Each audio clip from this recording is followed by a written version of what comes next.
Hello, my Juicy Co-creators. Lilou here in beautiful Sedona for a very, very special interview. I feel truly honored to be with Lyrica here today and Gayle. Hello. Hello. We're so honored that you're here. It's such a privilege and a treat. So Lyrica is autistic, right? And she's going to communicate with her board, and she has very special messages to deliver today. And also we're going to communicate on the level of you're gonna share with us how you have been able to communicate and how she's been able to go through such a childhood, growing up. So we're gonna speak about all that. Yes. Quite the story. And Lyrica is nonverbal autistic. She's 39 years old, and the journey has been magnificent, but not so easy at the beginning, especially. Yes. Let's start right away because we don't know how long she's going to be here with us in this interview. So does she have something special to say and to share right now? I know you have this special method to communicate with each other. Do you have anything to say, Lyrica? This interview is not a human event. It is prearranged by the higher authorities of this universe, and I am pleased to show up and do my part.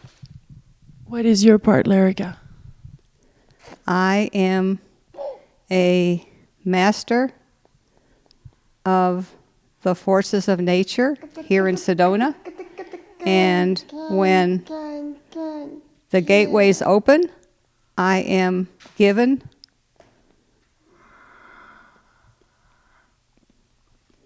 the clue on where and how to be. And the interesting thing about us, this is telepathy as well as typing, the interesting thing about us is how we don't necessarily do anything. We just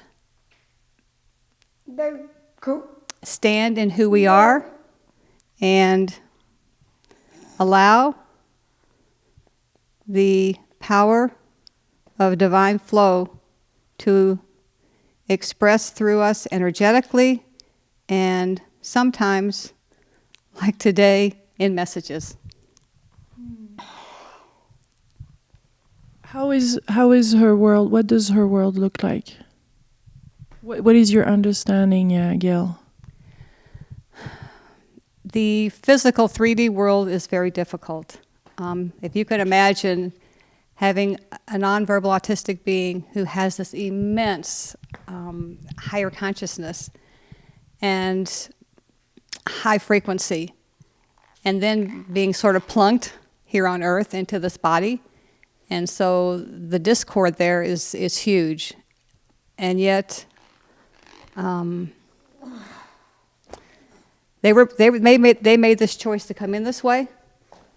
And particularly for Lyrica, there's been an evolutionary journey here that has captured my imagination, and I hope we can share it today with others and give them hope for a brighter and lighter side of autism. Because the medical model, and certainly where Lyrica started all of this, you kind of get imprinted by what the doctors tell you, that sort of gloom and doom experience. And learning how to evolve out of that into the new paradigm of seeing that they're really here to help us evolve. They're here to take us by the hand and heart and show us what we call the new earth. We don't know what that is, but we know that it's coming. Yeah. Wow. You must have gone through quite a lot as a mother. How did you deal with that? It was bring her because because I guess it's so different and the vibration is so different that they're carrying, and you have to deal with the physical aspect. So how? It's a dance for sure. Yeah. Kind of that one of those yin yangs, and all I can say is, at the end of the day, we have a really busy day together, and there's a lot of care providing for her in the physical. And yet at the end of the day, I can't think of anything else that would bless my life more than to be able to share it with Lyrica and share in our time that we go to the beautiful red rocks here and we meditate, we walk, She communicates by typing as my teacher enlightens me. And I've had the privileges not only working with Lyrica, but some other nonverbal autistics that have enriched my life so much that I'm not the same person. And the beauty they brought into me, the heart, the hope, the higher dimensional realities, it's like being reborn. That's what I feel like. It's been like being reborn. Yeah. I was reading in the book Autism that you put together that there is some moments where when she grew up that she wanted just to die, and it was really difficult for her. Like she was able to express that. Yes. What do they go through? What do autistic child do they all go through that? You know, it's hard to make a generalization because I'm sure every experience and every individual and every family is different. But there's no doubt that, you know, coming in that discord, and disorganization would be another word. It's a huge obstacle. It's a huge challenge for the family as well as for the autistic person. And it's the mystery. Nobody knows what this is to start with, but all we know is that it looks broken. It looks like it's dysfunctional. And yet, at the end of the day, and through the years of experience that we've had together, it's anything but that.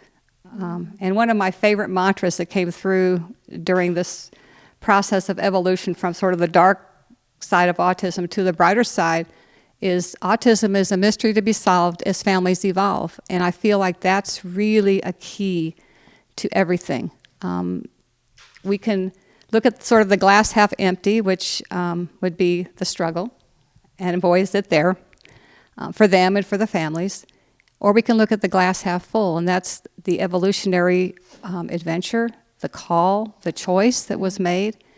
And so even though it's the same experience on the 3D level, as long as, and you know this, as long as we look at it differently, perceive it differently, it can take on a whole different flavor and a whole different constellation of outcomes. Does that make sense? Yeah, it does, and it's beautiful, and I must say that the energy here in the room for people watching is very special, very sweet, very uplifting and tender. So it's there. I can feel it in the air. Well, you know, I have something to share about that too, if that's all right.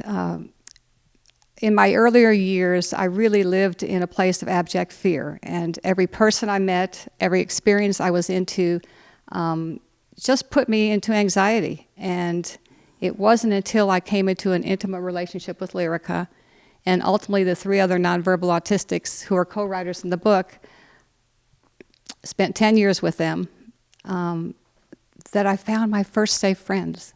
I could sit with them, and all of a sudden, I could take the armor off, the shield off, and in their frequency and in their presence, in their sweetness and their, I call it an adoration kind of thing that I have for them, all of a sudden I could feel my own beauty and the peace, the serenity, and sometimes even the bliss and the joy that came through and comes through, continues to come through, is extraordinary. And I just wish that for every family to be able to have that experience, because now I would look back at it and say, okay, it's frequency entrainment, which is kind of a spiritual woo-woo word, but when we can really meet them heart to heart, and they can show up fully for who they are, wow, it's like the Big Bang.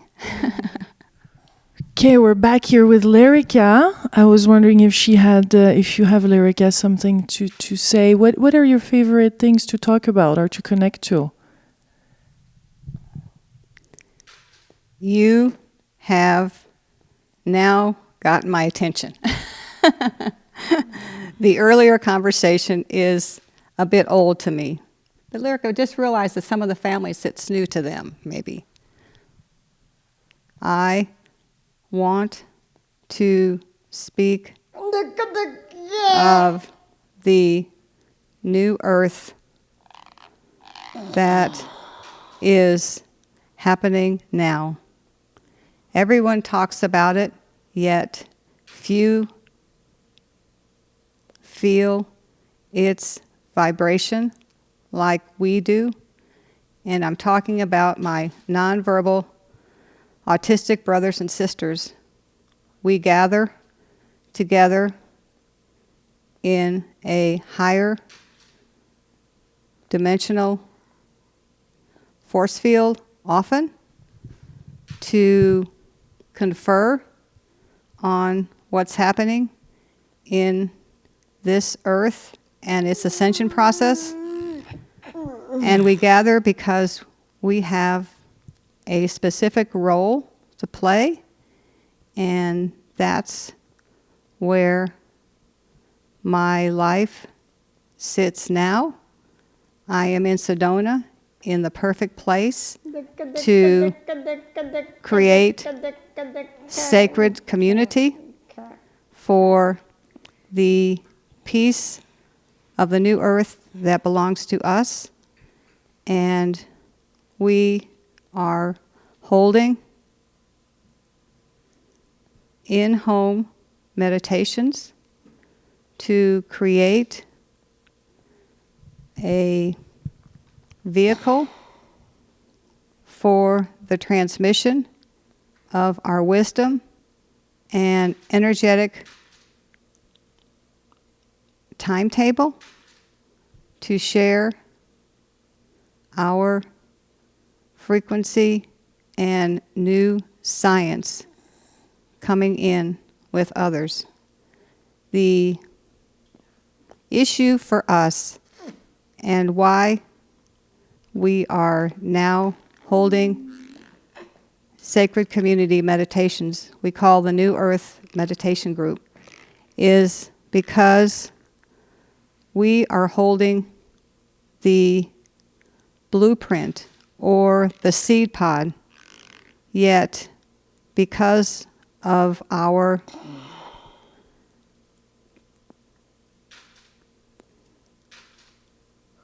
form that is not so physically embodied, we need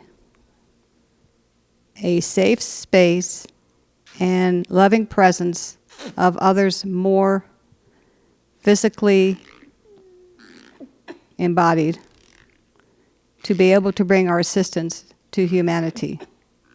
And in our group, some of the Sedona meditators are beginning to step up over time to be our translators, bringing in and anchoring to earth these new energies, this new wisdom, and ultimately the spiritual initiations that we have yet to open up to and share. Okay, did I about get it? I love this talk, and I want to say a few more things. In the old way of creation, Mom calls it in the boardrooms of corporations, the way of making things happen used to be by mission statements,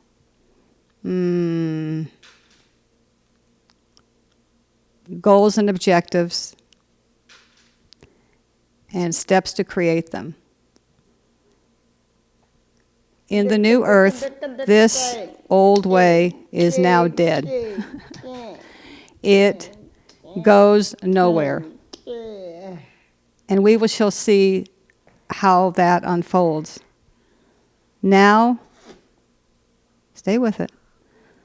The only way to create in the new world is to begin in a state of stillness, deep stillness, something we know well. And in this self-heart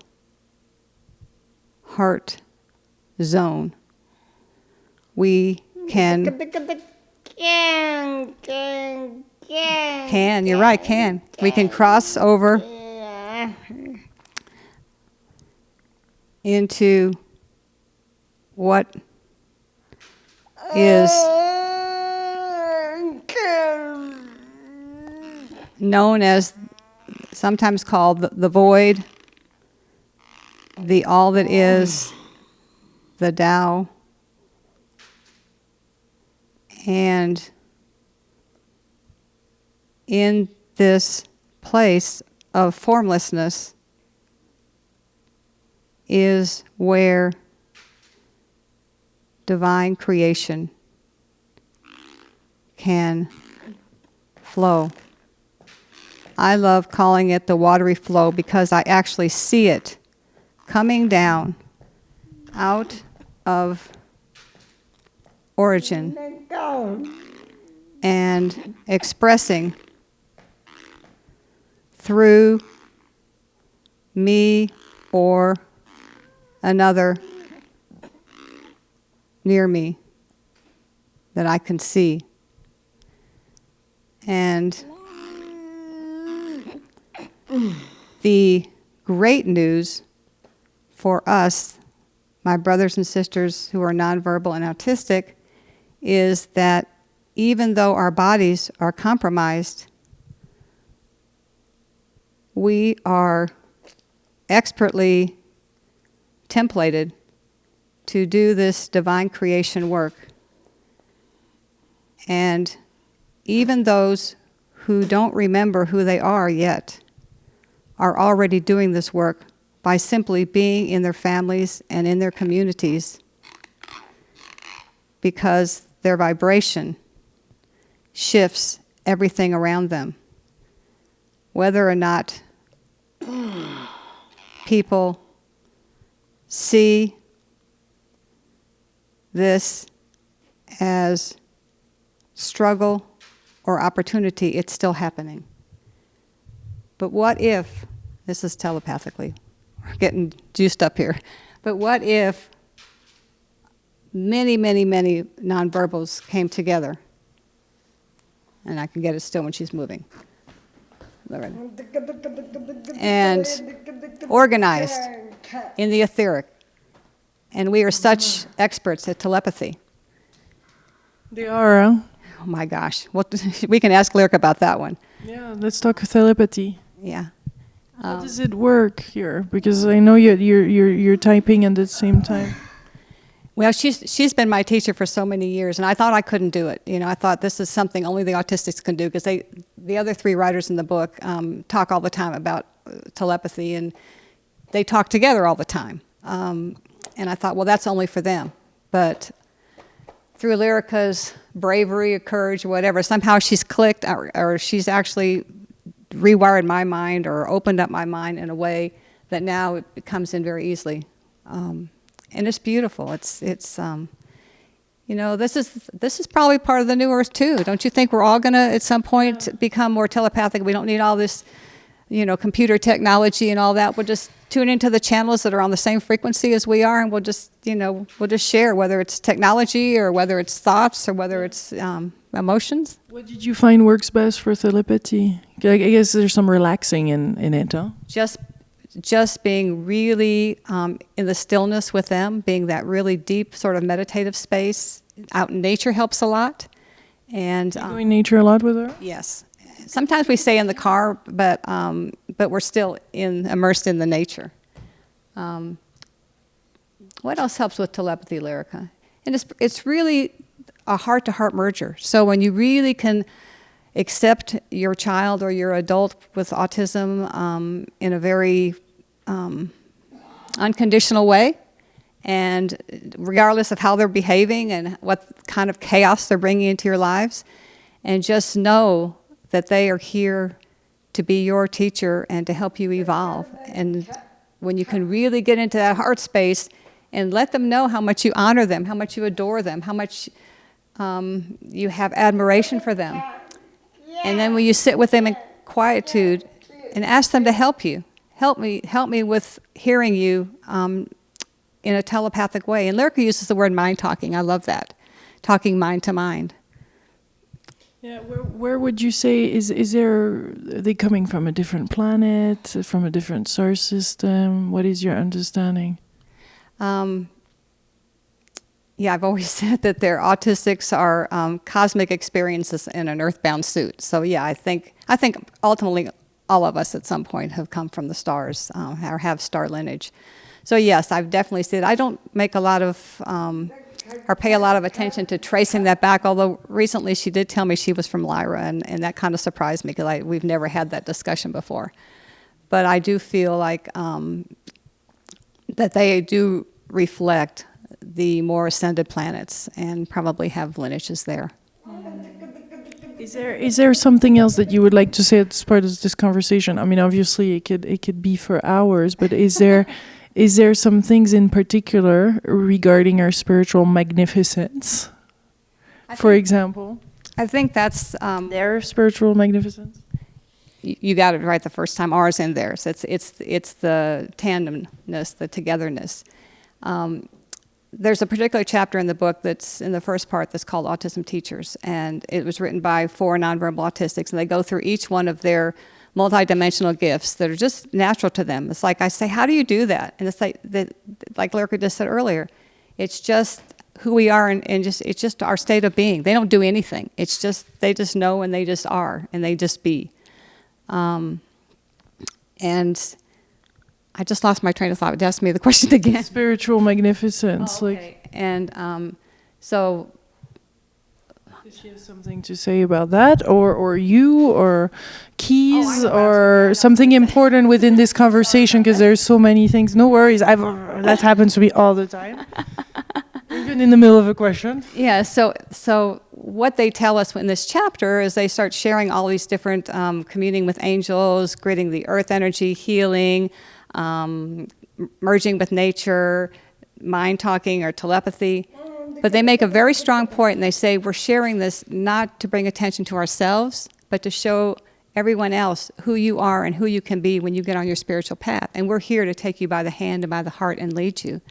And that's what this book was all about. It was our love letter to the planet, to hopefully help anyone who's looking for a bit of an ascension quickening, and particularly with families that live in the world of autism and are really having trouble finding a more pleasant way, a more easeful way, a more jubilant way to be in that experience.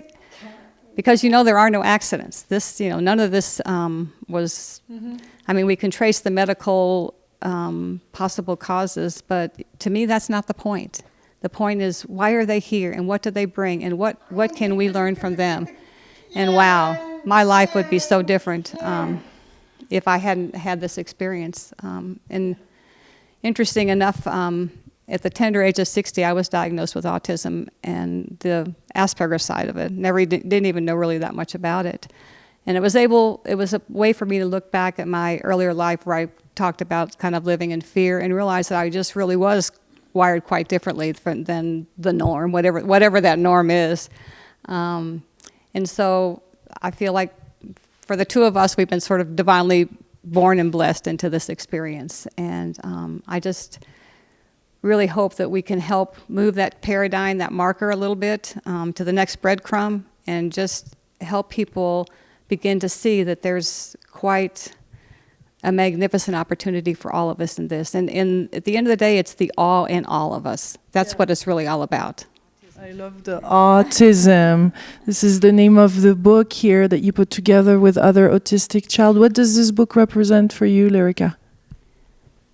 My love letter to the world and my hope for the nonverbal and other autistic families to evolve in the grand design way that we were all meant to receive and live this experience of autism.